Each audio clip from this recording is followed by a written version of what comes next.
Assalamualaikum warahmatullahi wabarakatuh. Perkenalkan, saya Muhammad Fikri Hamdan dari Universitas Siliwangi, Fakultas Teknik, jurusan Teknik Elektro, dengan nomor NPM 227002067.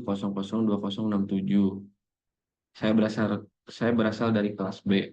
Nah, untuk saat ini saya akan mempresentasikan sedikit penjelasan untuk memenuhi tugas mata kuliah Teknik Tegangan Tinggi, yaitu presentasikan dari pertemuan 1 sampai ke 7.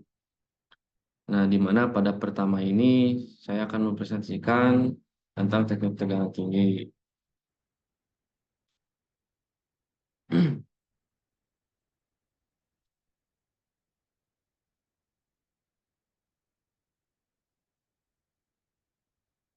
Nah, teknik tegangan tinggi. Definisi dari teknik tegangan tinggi sendiri ini yaitu sebagai tegangan di atas 1000 volt untuk AC dan 1500 volt untuk DC. Teknik ini penting untuk transmisi daya listrik jarak jauh karena mengurangi kehilangan energi yang terjadi akibat resistansi pada konduktor. Nah, pada dasar teori ini adalah hukum yang menyatakan bahwa tegangan yaitu V adalah hasil kali arus yaitu I dan resistansi yaitu R. Penggunaan tegangan tinggi memungkinkan pengurangan arus yang pada gilirannya mengurangi kerugian daya P sama dengan I kuadrat R, meningkatkan efisiensi sistem.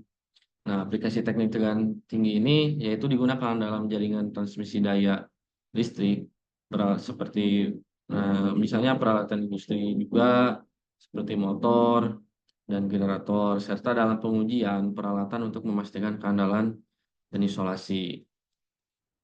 Nah, yang kedua yaitu ada pembangkit tegangan tinggi. Nah, pembangkit tegangan tinggi juga ini terbagi ada dua ya, yaitu ada pembangkit tegangan tinggi AC dan juga DC. Nah, sekarang kita akan menjelaskan pembangkit tegangan tinggi AC dulu. Nah, definisi sendiri dari tegangan tinggi AC, pembangkitnya yaitu suatu sistem atau perangkat yang dirancang untuk menghasilkan tegangan listrik arus bolak-balik dengan nilai tinggi biasanya melebihi 1000 volt. Pembangkit ini umumnya digunakan dalam aplikasi industri dan sistem transmisi energi di mana tegangan tinggi diperlukan untuk mengurangi kerugian daya saat mentransmisikan energi listrik jarak jauh. Pembangkit ini biasanya terdiri dari beberapa komponen utama, termasuk generator AC, transformator, dan sistem pengendalian yang memastikan stabilitas dan keandalan output tegangan. Dalam prosesnya, generator mengubah energi mekanik menjadi energi listrik, sedangkan transformator digunakan untuk meningkatkan atau menurunkan level tegangan sesuai kebutuhan sistem. Pembangkit tegangan tinggi AC sangat penting dalam infrastruktur kelistrikan modern karena memungkinkan distribusi daya yang efisien dan mendukung integrasi berbagai sumber energi. Nah, untuk metodenya yaitu yang pertama ada generator AC. Generator arus bolak-balik AC adalah perangkat utama yang digunakan untuk menghasilkan daya listrik. Nah, metode ini melibatkan penggunaan prinsip induksi elektromagnetik, di mana energi mekanik dari turbin misalnya diubah menjadi energi listrik. Generator ini dapat dirancang untuk menghasilkan tegangan tinggi melalui pengaturan jumlah lilitan kawat pada kumparan dan kecepatan rotasi.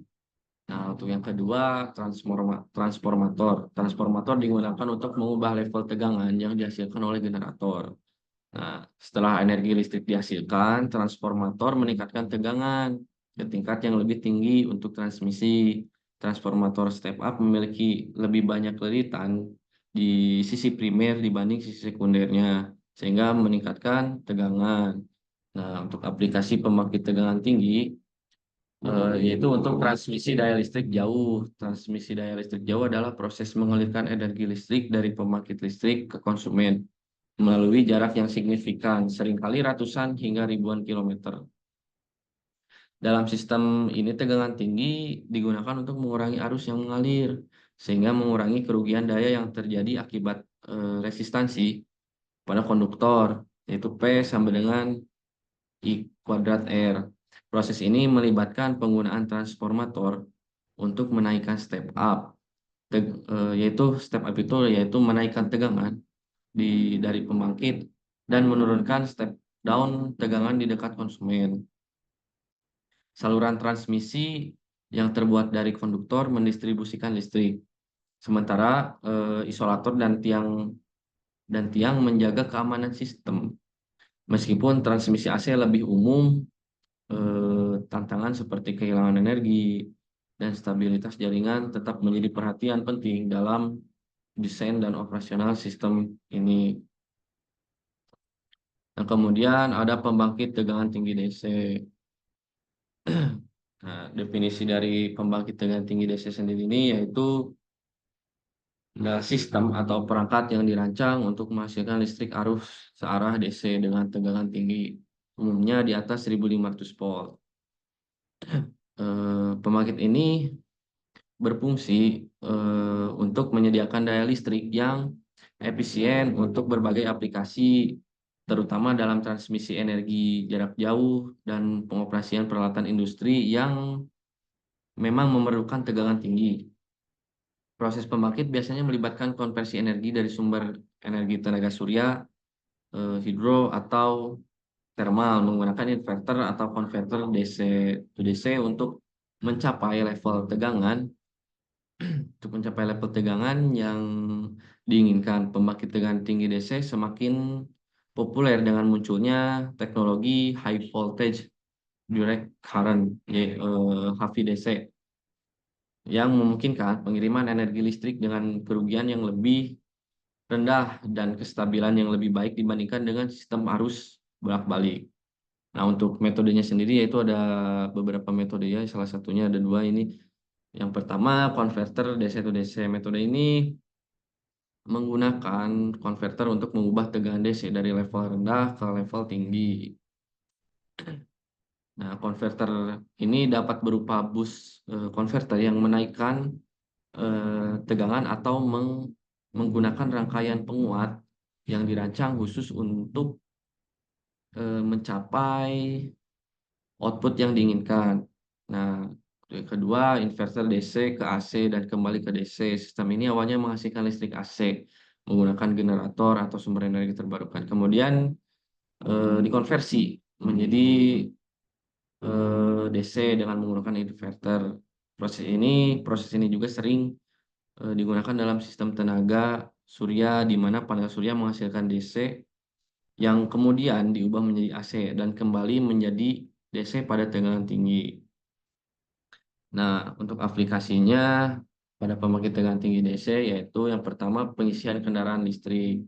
Nah, pembangkit tegangan tinggi DC juga digunakan dalam stasiun pengisian kendaraan listrik, di mana pengisian cepat memerlukan tegangan yang tinggi untuk mengisi baterai dalam waktu yang singkat. Sistem ini memungkinkan pengisian yang lebih efisien dan cepat dibandingkan dengan pengisian AC biasa.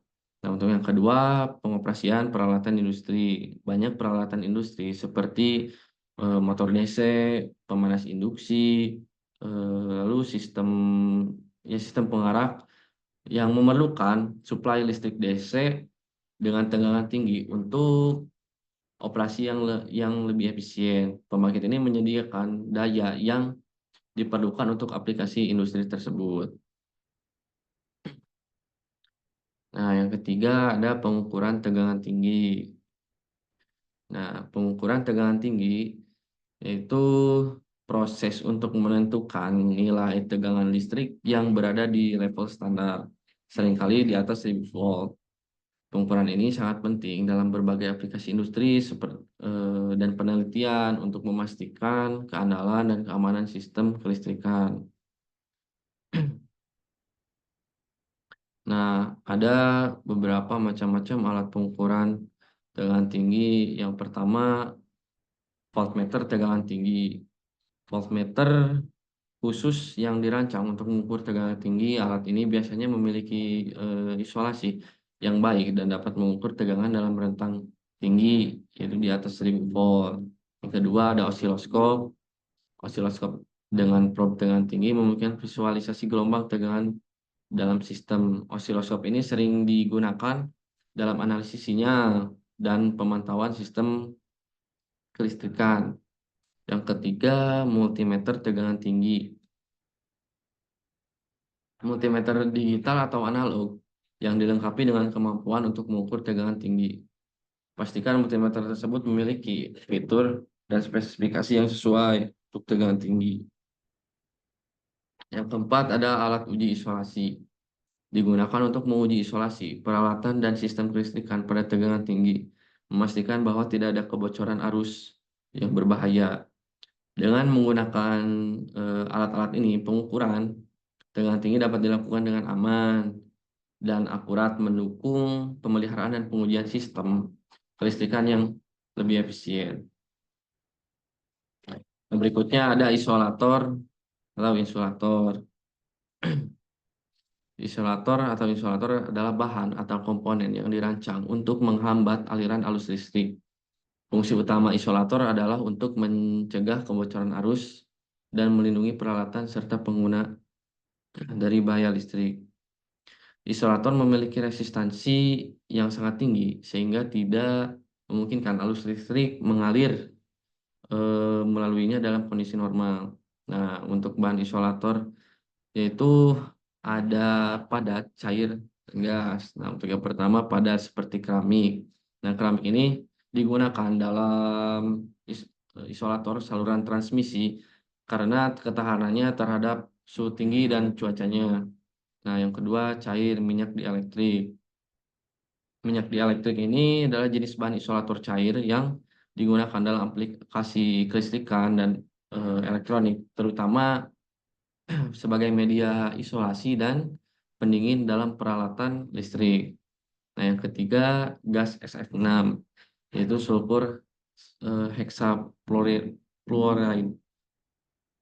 di mana gas yang digunakan sebagai bahan isolator dalam aplikasi kelistrikan terutama dalam sistem tenaga tinggi dan peralatan listrik. SF6 adalah gas yang tidak berwarna, tidak berbau, dan non toksik yang memiliki sifat dielektrik yang sangat baik.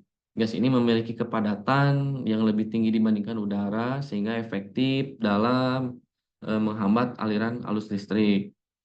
Nah, fungsi isolator yaitu yang pertama melindungi peralatan, yang kedua keselamatan manusia, yang ketiga menjaga kestabilan sistem. Nah, pada peralatan, isolator mencegah arus listrik bocor ke tanah atau bagian lain dari sistem yang dapat merusak peralatan atau menyebabkan kebakaran. Yang kedua, keamanan manusia atau keselamatan manusia. Karena dengan isolator bisa mengurangi risiko kejutan listrik bagi pengguna dengan menjaga agar arus tetap pada jalurnya. Nah, yang ketiga, menjaga kestabilan sistem. Dalam sistem kelistrikan, isolator membantu menjaga kestabilan dan keandalan dengan mencegah gangguan akibat arus yang tidak diinginkan. Nah, berikutnya yaitu ada kegagalan bahan isolasi, bahan isolasi gas. Nah, kegagalan bahan isolasi gas seperti SM6 dapat terjadi dalam sistem kelistrikan dan dapat mengakibatkan konsekuensi serius bagi keamanan dan keandalan operasional. Berikut adalah faktor penyebab dan dampak dari kegagalan ini. Yang pertama ada faktor penyebab, yaitu kelembapan, penuaan material, kebocoran gas, lonjakan tegangan, dan kontaminasi. Nah, kelembaban ini masuknya kelembaban ke dalam sistem isolasi dapat menyebabkan penurunan sifat dielektrik dan meningkatkan risiko kegagalan. Kedua, penuaan material. Seiring waktu bahan isolasi dapat mengalami eh, degradasi akibat paparan panas, tekanan, dan kondisi lingkungan yang mengurangi efisiensinya. Yang ketiga, kebocoran gas. Kebocoran dari sistem isolasi dapat mengakibatkan penurunan konsentrasi gas isolasi yang berujung pada hilangnya kemampuan isolasi. Yang keempat, lonjakan tegangan. Tegangan yang melebihi batas desain dapat menyebabkan kegagalan material seperti terjadinya percikan listrik atau ya penguraian gas. Yang kelima ada kontaminasi, yaitu partikel asing atau zat kimia yang mengkontaminasi gas isolasi, merusak sifat dielektrik dan memicu kegagalan. Nah, untuk dampak kegagalannya, yang pertama ada kegagalan dalam peralatan, kedua risiko kebakaran, ketiga gangguan pada jaringan listrik, empat biaya pemeliharaan dan perbaikan, yang kelima dampak lingkungan. Nah, pada kegagalan peralatan, ban isolasi dapat menyebabkan arus pendek, pemutus sirkuit yang trip, atau kerusakan pada peralatan listrik lainnya, mengganggu operasi sistem. Yang kedua, risiko kebakaran. Kegagalan isolasi dapat menghasilkan percikan api yang meningkatkan risiko kebakaran, terutama dalam lingkungan industri. Nah, yang ketiga, gangguan pada jaringan listrik. Kegagalan isolasi dapat menyebabkan pemadaman listrik yang meluas, berdampak pada konsumen dan industri. Yang keempat, biaya pemeliharaan dan perbaikan. Kegagalan bahan isolasi seringkali mengakibatkan biaya pemeliharaan yang tinggi dan kebutuhan untuk mengganti peralatan yang rusak. Nah, yang keempat, yang kelima, dampak lingkungan. Dampak lingkungan ini seperti kebocoran gas isolasi, terutama SF6, dapat berkontribusi pada perubahan iklim karena merupakan gas rumah kaca yang kuat. Nah, berikutnya ada tembus di vakum dan padat. Tembus di vakum biasanya mengacu pada kemampuan suatu material untuk menghantarkan atau menyalurkan gas atau cairan dalam kondisi vakum tekanan rendah. Dalam proses vakum, udara atau gas lainnya eh, dihilangkan dari ruang tertentu, menciptakan kondisi di mana hanya sedikit partikel yang tersisa. Hal ini sering digunakan dalam berbagai aplikasi industri seperti eh, pengemasan makanan untuk memperpanjang umur simpan dengan menghilangkan oksigen. Nah, yang kedua, proses kimia di mana reaksi kimia dilakukan dalam kondisi tanpa oksigen untuk mencegah pengoksidaan. Nah, kedua, tembus di padat. Tembus padat merujuk pada kemampuan suatu material untuk mengantarkan atau menyalurkan partikel dalam bentuk padat. Proses ini dapat terjadi melalui berbagai mekanisme seperti difusi, perpindahan molekul dalam padatan, sering terjadi pada suhu tinggi. Yang kedua, permeabilitas, kemampuan material untuk memungkinkan fluida mengalir melewati struktur padat. Nah, untuk perbandingan eh, kondisi, yang pertama kondisi,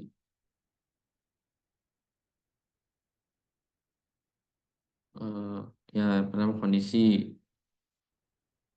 tembus di vakum lebih berhubungan dengan keadaan gas atau cairan dalam kondisi vakum. Sedangkan tembus padat berhubungan dengan materi dalam bentuk padat. Yang kedua, aplikasi keduanya memiliki aplikasi yang berbeda dalam industri, meskipun keduanya penting dalam proses pemrosesan material. Nah, untuk saat ini mungkin ini sedikit penjelasan mengenai presentasi dari pertemuan 1 sampai ke 7 hasil rangkuman saya. Untuk itu, mohon maaf apabila ada kekurangan dan kesalahan kata. Sekian dan terima kasih dari saya. Wassalamualaikum warahmatullahi wabarakatuh.